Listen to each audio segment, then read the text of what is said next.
بسم اللہ الرحمن الرحیم۔ شروع اللہ کے نام سے جو بڑا مہربان نہایت رحم والا ہے۔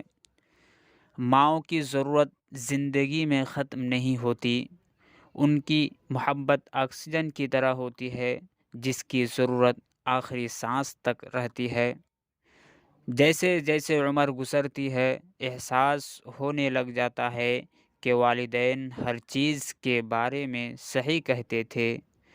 ماں ایک ایسی غزل ہے جو سننے والے کے دل میں اتر جاتی ہے۔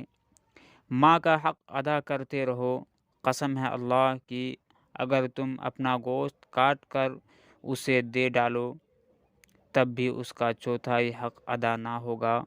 اللہ نے ماں کو ایسا رتبہ دیا کہ ماں کو مسکرا کر دیکھنا بھی عبادت ہے۔ ماں باپ کی جتنی ضرورت ہمیں بچپن میں ہوتی ہے اتنی ہی ضرورت ان کو بڑھاپے میں ہماری ہوتی ہے۔ اگر تمہاری ماں تمہارے غصے کی وجہ سے تم سے بات کرتے ہوئے ڈرتی ہے تو پھر افسوس کرو، کیونکہ تم نے اپنے ہاتھوں اپنی مغفرت کا دروازہ بند کر دیا۔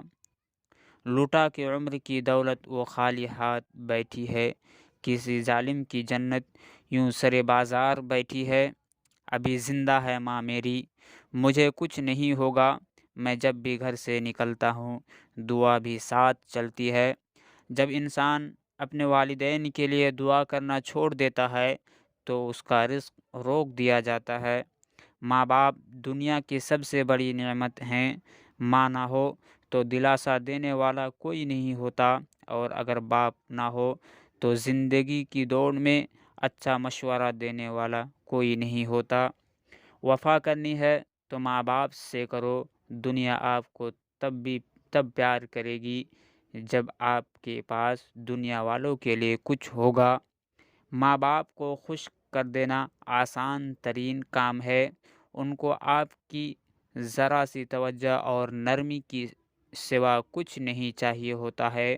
یہ زندگی کے وہ جھرنے ہیں جو محض آپ کے لیے بہتے ہیں، ان کا خشک ہو جانا بڑی بدقسمتی ہے۔ دنیا میں کامیابی چاہتے ہو تو ماں باپ کی خدمت کرو۔ سب سے برا وقت وہ ہے جب تمہارے غصے کے خوف سے تمہارے والدین اپنی ضرورت اور نصیحت بیان کرنا چھوڑ دے۔